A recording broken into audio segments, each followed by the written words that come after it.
សួស្តីគ្នាយើងទាំងអស់គ្នាថ្ងៃនេះដែរយើងវិលត្រឡប់មកជួបគ្នាវិញហើយជាមួយនឹងសាច់រឿង Ben 10 Classic ដែលផលិតនៅឆ្នាំ2005ដដែលដោយយើងបន្តទៅកាន់វគ្គ2ដែលមានឈ្មោះថា Washington BC មុននឹងឈានចូលទៅដល់សាច់រឿងនៃវីដេអូអ្នកទាំងអស់គ្នាកុំភ្លេចចុច Like និង Subscribe ហើយដាក់រូបសញ្ញាកណ្ដឹងម្នាក់មួយផងដើម្បីទទួលបានវីដេអូមុនគេនៅពេលដែលខ្ញុំ upload ហើយកុំឲ្យខាតពេលវេលាយូរយើងចាប់ផ្ដើមចូលទៅក្នុងសាច់រឿងនៃវីដេអូទាំងអស់គ្នាចាប់ផ្ដើមនៅអេពីសូតទី2ដែលមានឈ្មោះថា Washington BC នេះដែរគឺយើងបានឃើញជាមួយនឹងតួអង្គ Ben ដែលនៅក្នុងរូបរាងជា Hit Plus ដែលកំពុងជួយម្ដាយនិងកូន2នាក់នៅក្នុងអគារមួយដែលកំពុងតែឆាបឆេះមួយកន្លែងនៅក្នុងអំឡុងពេលដែលជួយសង្គ្រោះម្ដាយកូន2នាក់នោះគឺយើងបានឃើញពីសមត្ថភាពរបស់ Hit Plus ផងដែរដោយគាត់មិនត្រឹមតែអាចបាញ់ភ្លើងបានប៉ុណ្ណោះទេប៉ុន្តែគាត់ក៏អាចស្រូបភ្លើងចូលទៅក្នុងខ្លួនរបស់គាត់វិញបានដូចគ្នាហើយក្រោយពីបានធ្វើឲ្យភ្លើងនៅអគារនោះបានរលត់អស់ទៅនិងបានជួយម្ដាយកូនទាំង2នាក់នោះរួចផុតពីគ្រោះថ្នាក់ទៀតនោះអ្វីដែលធ្វើឲ្យបានភ្ញាក់ផ្អើលខ្លាំងបំផុតនោះគឺនៅក្នុងដៃរបស់ក្មេងប្រុសម្នាក់នោះគឺមានជាមួយនឹងកាត Sumo Slammer ពណ៌ទឹកមាសមួយដែលជា Rare Card មែនទែនឬក៏យើងហៅថាកាតកម្រនោះឯងហើយបានពិតជាចង់បានវាខ្លាំងមែនទែនប៉ុន្តែរំពេចនោះលោកតា Mac ជាមួយនឹង Gwen បានធ្វើដំណើរមកដល់ទីនេះរួចហើយក៏បាននិយាយប្រាប់ Ben ថានៅក្បែរទីតាំងនេះកំពុងតែមានអំពើចោរប្លន់មួយរួចហើយឲ្យ Ben ប្រញាប់ទៅបញ្ឈប់វាជាបន្ទាន់ហើយដោយសារតែ Ben ទៅតែរៀនប្រើ Hit Plus ដំបូងអញ្ចឹងហើយ Ben មិនទាន់ចេះប្រើសមត្ថភាពអាចហោះបានរបស់ Hit Plus នោះឡើយអញ្ចឹងហើយ Ben របស់យើងក៏បានឡើងទៅជិះឡានជាមួយនឹងលោកតា Mac ហើយដោយសារតែនៅក្នុងរូបរាងកាយជា Hit Plus អញ្ចឹងដែលមានភ្លើងឆេះនោះនៅពេលដែលគាត់ឡើងទៅអង្គុយនៅលើកែបឡានគឺធ្វើឲ្យឆេះកែបឡានអស់រលីងរួចហើយ Gwen ដែលកំពុងតែនៅទីនោះដែរក៏បានយកប្រដាប់ពន្លត់អគ្គិភ័យបាញ់ទៅលើ Ben ដើម្បីឲ្យភ្លើងនៅលើខ្លួនរបស់ Hit Plus នេះបានរលត់បានមួយផ្លែតបន្ទាប់មកពួកគេក៏បានធ្វើដំណើរដេញតាមទាន់ឡានចោរប្លន់នោះរួចហើយ Ben ក៏បានបាញ់ភ្លើងមួយទៅកាន់កង់ឡានអាចោរទាំងពីរនាក់នោះរួចហើយក៏ធ្វើឲ្យឡានពួកវាទាំងពីរនោះក្រឡាប់កាប់ផ្ងាពេញនឹងរួចហើយ Ben របស់យើងក៏បានចាប់ពួកវាទាំងពីរឲ្យឈរនៅមួយកន្លែងរងចាំប៉ូលីសមកយកពួកវាទាំងពីរនាក់ក្រោយពី Ben បានឃាត់ខ្លួនចោលទាំងពីរនាក់នោះហើយដើម្បីឲ្យប៉ូលីសចាប់ពួកគេទាំងពីរនាក់នោះរួចហើយសាច់រឿងក៏បានណែនាំយើងមកស្គាល់នឹងតួអង្គអ្នកវិទ្យាសាស្ត្រម្នាក់ដែលមានសតិមិនសូវល្អនោះដែលមានឈ្មោះថា Dr. Animal សម្បើវងកញ្ចក់ដូចគ្នាយើងតួអង្គ Animal នេះដែរគឺជា villain មួយដែល OG មែនតើដែលបន្ទាប់ពី វា gag របស់យើងនៅក្នុងសាច់រឿង Ben series ណាក៏ដោយតែងតែមានវត្តមានរបស់ Animal ជានិច្ចដែលគាត់គឺជាតួអង្គមួយដែល OG មែនតើតោះឥឡូវយើងចាប់ផ្ដើមចូលសាច់រឿងនៃវីដេអូរបស់យើងវិញតួអង្គ Animal នេះដែរគឺជាអ្នកវិទ្យាសាស្ត្រមួយដែលចូលចិត្តសិក្សាទៅលើការបំលែងពូជវិទ្យាសាស្ត្រទៅលើសត្វមែនទែនរួចហើយក្រោយពីគាត់បានសិក្សាទៅលើការបំលែងពូជមួយរយៈក្រោយមកគាត់ក៏បានបង្កើតមួកមួយដែលអាចបាញ់កាំរស្មីឲ្យវារីកមាឌពីទូចទៅធំបានរួចហើយគាត់ក៏បានប្រើកាំរស្មីដែលបាញ់ចេញពីមួកគាត់នោះទៅលើសត្វកង្កែបទូចមួយរួចហើយក៏ឲ្យវារីកមាឌពីទូចទៅធំមែនទែនទៅក្លាយជាកង្កែបយក្សដ៏ធំមួយនៅក្នុងពេលនោះដែរអពៈមួយដែលជាម្ចាស់ផ្ទះដែលបានមកទារលុយថ្លៃជួលផ្ទះពី Dr. Animal នោះDr. Animal ក៏បានឲ្យកង្កែបរបស់គាត់លេបអពៈម្ចាស់ផ្ទះនោះចូលទៅក្នុងពោះវាបាត់ទៅឥឡូវនេះយើងងាកមកមើលលោកតា Mac, Ben និង Gwen វិញយើងឃើញថាពួកគាត់កំពុងតែនៅទីតាំងម៉ាតមួយកន្លែងរួចហើយ Ben ក៏បានចាប់អារម្មណ៍ថានៅទីតាំងម៉ាតនេះគឺមានប្រអប់នំ cereal ដែលមានកាត Sumo Slammer នៅក្នុងនោះរួចហើយ Ben របស់យើងក៏បានប្រែកាឡាទៅជា alien មួយប្រភេទដែលមានរូបរាងដូចជាសត្វកង្កែបអញ្ចឹងដែលមានឈ្មោះថា Grey Matter រួចហើយ Ben ក៏បានចូលទៅក្នុងកញ្ចប់នំ Sumo Slammer នោះជាច្រើនដើម្បីស្វែងរកកាត Sumo Slammer ពណ៌ទឹកមាសដែលជា Rare Card មួយនោះតែទោះបីជា Ben ខំរកយ៉ាងណាក៏ដោយក៏គាត់រកមិនបាននោះទេរួចហើយភ្លាមនោះអ្នកវិទ្យាសាស្ត្រដែលមានឈ្មោះថា Dr. Animal ម្នាក់នោះគាត់ក៏បានជិះសត្វកង្កែបរបស់គាត់បុកចូលមកក្នុងម៉ាតមួយកន្លែងនេះចំណែកឯ Ben របស់យើងវិញដោយសារតែទៅប្រែកាឡាខ្លួនទៅជា Grey Matter ហើយឥឡូវនេះនាឡិកាក៏អស់ថ្មទៀតអញ្ចឹងហើយគាត់មិនទាន់អាចប្រែកាឡាខ្លួនទៅតទល់ជាមួយនឹង Dr. Animal បានឡើយរួចហើយ Dr. Animal ក៏បានប្រើអាកាំរស្មីបំលែងពូជដែលបាញ់ចេញពីមួកគាត់នោះបាញ់ទៅកាន់សត្វ hamster មួយដើម្បីឲ្យដេញចាប់ Ben រួចហើយ Ben របស់យើងក៏បានយកស្គីនៅជិតទីនោះជិះកិច្ចចេញពីអាសត្វ hamster មួយនោះរួចហើយដោយសារតែជិះកិច្ចចុះឡើងអញ្ចឹងទូដាក់អីវ៉ាន់នៅជិតទីនោះក៏បានដួលរលំសង្កត់ទៅលើសត្វ hamster នោះបាត់ទៅងាកមកមើល Dr. Animal យើងវិញក្រោយពីគាត់បានប្លន់ហើយគាត់ក៏បានជិះបក្សីដែលគាត់ទើបតែបំលែងពូជវារួចហើយចេញពីទីនោះបាត់ទៅក្រោយមក Ben, Gwen និងលោកតា Mac ក៏បានប្រញាប់ឡើងឡានដើម្បីដេញតាមចាប់អ្នកវិទ្យាសាស្ត្រដែលមានឈ្មោះថា Dr. Animal ម្នាក់នោះនៅក្នុងអំឡុងពេលដែលដេញចាប់ Dr. Animal នោះ Gwen ក៏បានស្រាវជ្រាវឃើញពីជីវប្រវត្តិពិតរបស់ Dr. Animal ដោយបានដឹងថារយៈពេលជាច្រើនមុន Dr. Animal គឺបានចូលរួមការប្រកួតកម្មវិធីអ្នកវិទ្យាសាស្ត្រមួយរួចហើយដោយសារតែការស្រាវជ្រាវរបស់គាត់នឹងមិនបានជោគជ័យទើប Dr. Animal មានកំហឹងយកតែមែនទែនដែលធ្វើឲ្យពានរង្វាន់សិក្សាស្រាវជ្រាវទៅលើវិទ្យាសាស្ត្រនោះរបូតចេញពីដៃរបស់គាត់ហើយបើតាមមើលទៅ Dr. Animal ហ្នឹងគឺមានកម្រងនឹងធ្វើអ្វីគ្រប់យ៉ាងដើម្បីដណ្ដើមយកពានរង្វាន់នោះមកវិញឲ្យទាល់តែបាន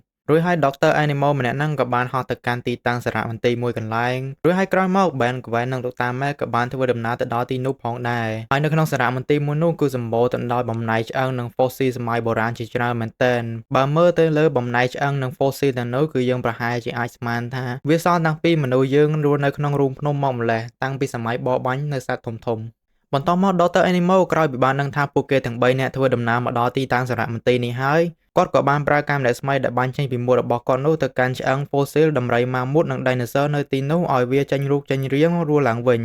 ញរួចហើយនៅក្នុងពេលនោះ band របស់យើងក៏បានយកនាឡិការបស់គាត់ប្រែក្រឡាទៅជា alien មហាកម្លាំងមួយដែលមានឈ្មោះថា Four Arm ឬក៏យើងហៅវាថាដៃ4នោះឯងនឹងបានបើកការវាយតទល់ជាមួយនឹងដំរីម៉ាម៉ូតដ៏ធំមួយនោះរួចហើយដៃ4នេះមានកម្លាំងខ្លាំងយកតែមែនទែនហើយទោះជាដំរីនោះមានមាឌធំប៉ុណ្ណាក៏ដោយក៏បានអាចផ្ដួលដំរីម៉ាម៉ូតនោះបានយ៉ាងងាយស្រួលដោយមើលឃើញសភាពការមិនសូវស្រួល Dr. Animal ក៏បានជិះបក្សីយក្សដ៏ធំរបស់គាត់នោះហោះចេញពីទីនោះបាត់ទៅរួចហើយអាបក្សីយក្សមួយនោះក៏បានឆ្លៀតឱកាសចាប់យក Gwen ហោះចេញពីទីនោះបាត់ទៅនៅក្នុងពេលនោះ Ben នៅក្នុងរូបរាងជាអាដៃ4ក៏បានព្យាយាមតាមជួយសង្គ្រោះ Gwen ផងដែរដោយបានលោតយ៉ាងខ្ពស់ដើម្បីទៅតោងជាមួយនឹងអាបក្សីមួយនោះប៉ុន្តែនៅក្នុងពេលនោះនាឡិការបស់ Ben ក៏បានលោតអស់ថ្មអញ្ចឹងហើយក៏មិនអាចបន្តដេញតាមចាប់អាបក្សីមួយនោះទៀតបានហើយបន្ទាប់មកអាបក្សីធំមួយនោះក៏បានយក Gwen ទៅដាក់នៅលើកំពូលវិមានមួយដែលជានិមិត្តសញ្ញារបស់ទីក្រុង Washington រួចហើយ Dr. Animal ម្នាក់នោះក៏បានជិះ Dinosaur វាយក្រឡុកពេញទីក្រុងចំណែកឯ Ben របស់យើងវិញក្រោយពីនាឡិការបស់គាត់លោតពណ៌បៃតងមានថ្មវិញក៏បានប្រែក្រឡាទៅជា alien មួយប្រភេទដែលមានរូបរាងដូចជាបក្សីរុយមួយអញ្ចឹងដែលមានភ្នែក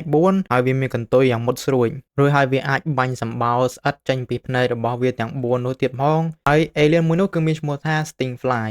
ក្រោយពីបានប្រែកាយរួចហើយ Ben របស់យើងក៏បានហោះទៅជួយសង្គ្រោះ Gwen ចេញពីកំពូលវិមានឯករាជ្យនោះក្រោយពីបានជួយសង្គ្រោះ Gwen រួចមក Ben ក៏បានហោះទៅប្រញាប់បញ្ឈប់ Dr. Animal ជាបន្ទាន់នៅក្នុងពេលហ្នឹងពួកគេទាំងពីរនាក់ក៏បានវាប្រតាយបតប់គ្នាពេញហ្នឹងរហូតដល់ធ្វើឲ្យពានរង្វាន់នៅក្នុងដៃ Dr. Animal បានធ្លាក់ជ្រុះបែកខ្ទេចរួចហើយ Ben របស់យើងក៏បានហោះយ៉ាងលឿនទៅកញ្ឆក់យកមួតដែលអាចបាញ់កាមេរ៉ាស្មៃចេញពីលើក្បាល Dr. Animal ចេញបាត់ទៅរួចហើយ Ben ក៏បានគប់វាកំទេចចោលបាត់ទៅហើយនៅពេលដែលអាមួតពិសេសនោះបានខ្ទេចបាត់ទៅសត្វ Dinosaur ទាំងសត្វបក្សីនិងសត្វផ្សេងៗទៀតដែលមានរូបរាងធំៗនោះពួកវាទាំងអស់ក៏បានត្រឡប់ទៅកាន់រូបរាងដើមរបស់ពួកវាវិញក្រោយពីភាពវឹកវរបានបញ្ចប់ Dr. Animal ម្នាក់នោះក៏ត្រូវបានប៉ូលីសចាប់ខ្លួនយកទៅបាត់ទៅហើយហ្នឹងហើយអ្នកទាំងអស់គ្នាសាច់រឿងមែនថែននៅអេពីសូតទី2នេះគឺបានដើរមកដល់ទីបញ្ចប់នៅត្រឹមប៉ុណ្ណឹងហើយយើងនឹងបន្តទៅជួបគ្នាទៀតនៅក្នុងអេពីសូតទី3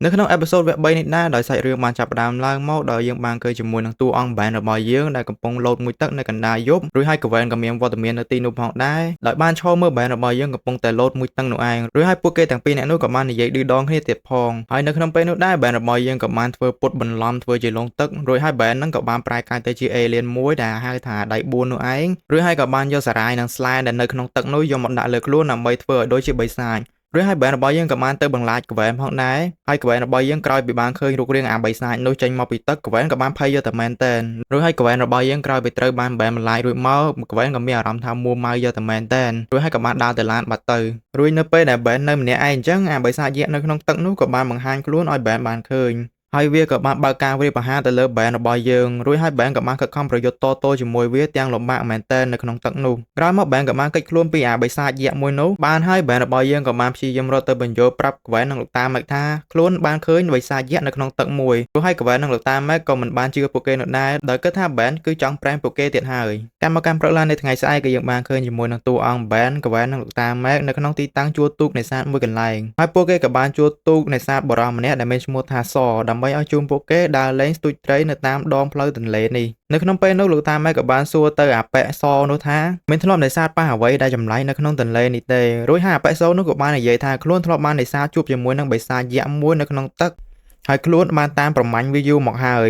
រួចហើយនៅពេលដែលខ្លួនបាននិយាយប្រាប់អ្នកភូមិដែលរស់នៅទីនេះគឺគ្មានអ្នកណាជឿគាត់ឡើយរួចហើយបានគិតថាគាត់មានបញ្ហាផ្លូវចិត្តទៀតផងបន្ទាប់ពីពួកគេទាំង3នាក់បាននិយាយគ្នាមួយសន្ទុះក្រោយមកពួកគេទាំង3នាក់ក៏បានធ្វើដំណើរទៅដល់ទីតាំងហាមឃាត់មួយកន្លែងហើយនៅពេលនោះដែរយើងបានឃើញជាមួយនឹងក្រុមទូកមួយផ្សេងទៀតដែលបានដាក់ផ្លាកហាមឃាត់នៅទន្លេនេះដោយបុរសម្នាក់នោះមានឈ្មោះថាโจណាហើយពួកគេបានអះអាងថាពួកគេនឹងមកមើលការខុសត្រូវនិងថែរក្សាបរិស្ថាននៅទីនេះមួយរយៈសិនហើយនៅពេលនោះទូករបស់អាប៉ែកសដែលមានលោកតា Mac ជាមួយនឹង Ben នោះបងដែរក៏បានធ្វើដំណើរតាមពីក្រោយទូករបស់អាប៉ែកโจណានោះភ្លាមនៅក្នុងពេលដែលកំពុងតែធ្វើដំណើរទៅតាមទូកអាប៉ែកโจណានោះអាបិសាចក្រាខែននោះក៏បានបង្ហាញខ្លួនចេញពីទឹកមកយ៉ាងធំមែនទែនរួចហើយវាក៏បានធ្វើដំណើរទៅកាន់ច្រាំងដែល Gwen កំពុងតែនៅ ហើយដោយសារតែក្បួនគិតថានោះគឺជាការប្រេងរបស់ Ben ទៀតហើយចឹងហើយបានជាខ្លួនគាត់មិនបានកិច្ចទៅទីណានោះទេរួចហើយលោកតា Mac ជាមួយនឹង Ben ដែលនៅលើទូកនោះគឺបារម្ភពីសុវត្ថិភាពរបស់ Gwen និងអ្នកភូមិដែលនៅទីនោះមែនទែនរួចហើយអាសត្វ Kraken នោះក៏បានបង្ហាញខ្លួនមកនិងបើកការវាយប្រហារទៅលើ Gwen និងអ្នកភូមិដែលកំពុងតែមានវត្តមាននៅមាត់ទន្លេនោះដោយមានកំហឹងខ្លាំងយកតែមែនទែន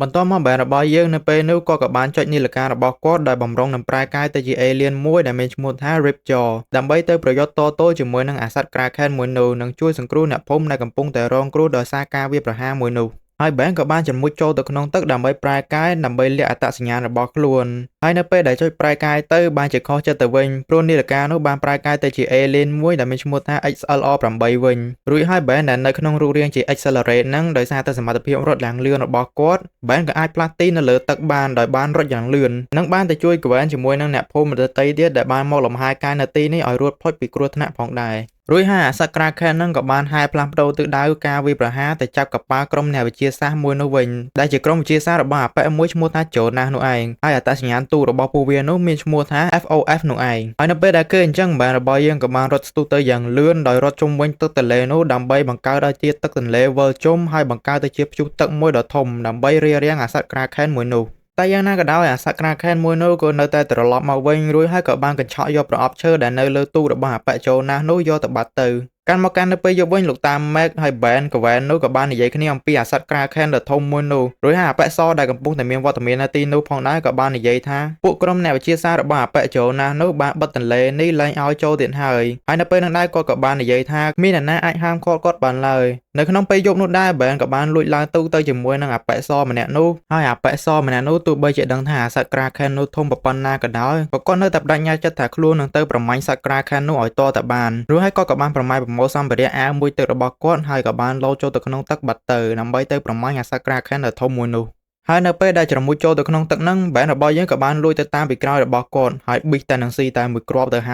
ើយនៅពេលដែលពួកគេទៅដល់ពួកគេមិនបានរកឃើញអាសត្វ Kraken នៅឡើយតែបែរជាឃើញពងរបស់វានៅក្នុងសម្បុកទៅវិញហើយនៅពេលដែលពួកគេហែលឡើងមកវិញហ្នឹងអាប៉ែសនោះក៏ត្រូវបានពួកប្រមាណអ្នកផ្សេងទៀតចាប់ឡើងលើទូករបស់ពួកវារួចហើយក៏បានដាក់គាត់មួយដៃទៀតផងហើយនៅក្នុងពេលនោះយើងក៏បានរកឃើញថាពួក FOF ដែលតាំងខ្លួនជាអ្នកវិទ្យាសាស្ត្រដើម្បីសិក្សាមើលការខុសត្រូវទៅលើបរិស្ថានទន្លេនោះតាមពិតពួកវាគឺជាអ្នកបន្លំខ្លួនដើម្បីយកពង Kraken នោះទេហើយនៅពេលដែលពួកវាបានដឹងថាអាប៉ែសនេះបានដឹងរឿងរបស់ពួកវាអស់ទៅហើយពួកវាក៏បានចាប់អាប៉ែសនឹងឡើងលើទូកមួយផ្សេងទៀតហើយក៏បានបំផ្ទុះទូករបស់គាត់បាត់ទៅក្រោយមក Ben ដែលពួននៅក្នុងទឹកក្រោយពីបានឃើញសភាពការអញ្ចឹងហើយគាត់ក៏បានទាញនាឡិការបស់គាត់ដើម្បីប្រែកាយទៅជា alien ដែលមានឈ្មោះថា Stingfly នោះនៅបានហោះទៅបាញ់សម្បោរស្អិតចេញពីភ្នែកទាំង4របស់គាត់ទៅកាន់ពួកអ្នកវិទ្យាសាស្ត្រខ្លាំងៗទាំងនោះហើយបន្ទាប់មក Ben របស់យើងក៏បានជួយសង្គ្រោះអាប៉ែសចេញពីទឹកផងដែរហើយក៏បានហោះទៅធ្លាក់ទៅលើដំបូលតង់របស់លោកតា Mac ទាំងពីរនាក់ហើយបន្ទាប់មក Ben របស់យើងក៏បានយករឿងទៅនោះទៅរៀបរាប់ប្រាប់លោកតា Mac ជាមួយនឹង Gwen ផងដែរនៅក្នុងពេលនោះ Gwen របស់យើងក៏បានបើកកុំព្យូទ័ររបស់គាត់ដើម្បី research ហើយក៏បានរកឃើញជីវប្រវត្តិពិតរបស់អាប៉ែ Jonas ម្នាក់នោះថាពួកវាមិនមែនជាអ្នកវិទ្យាសាស្ត្រនិងថែរក្សាបរិស្ថានអ្វីឡើយប៉ុន្តែពួកវាទាំងនោះគឺជាអ្នកប្រមាញ់សត្វខុសច្បាប់និងយកទៅលក់នៅក្នុងទីផ្សារងងឹតរួចហើយនៅពេលឮអញ្ចឹងពួកគេក៏បានគិតថាពួកវាប្រកាសណាស់នឹងទៅប្រមាញ់យកពងសត្វ Kraken នោះដើម្បីទៅលក់នៅក្នុងទីផ្សារងងឹតហើយបន្ទាប់មក Ben របស់យើងក៏បានឲ្យលោកតា Mac ជាមួយនឹង Gwen ខលទៅកាន់ប៉ូលីសផងដែ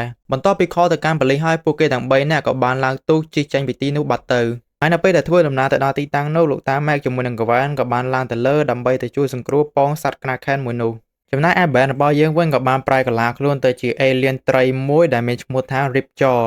ដើម្បីទៅតទល់ជាមួយនឹងពួកអ្នកវិទ្យាសាស្ត្រខ្លាំងៗទាំងនោះហើយនៅក្នុងពេលនោះអាសត្វ Kraken នោះក៏បានបង្ហាញខ្លួនមកនិងបើកការវាយប្រហារដើម្បីយកពងរបស់វាទៅវិញ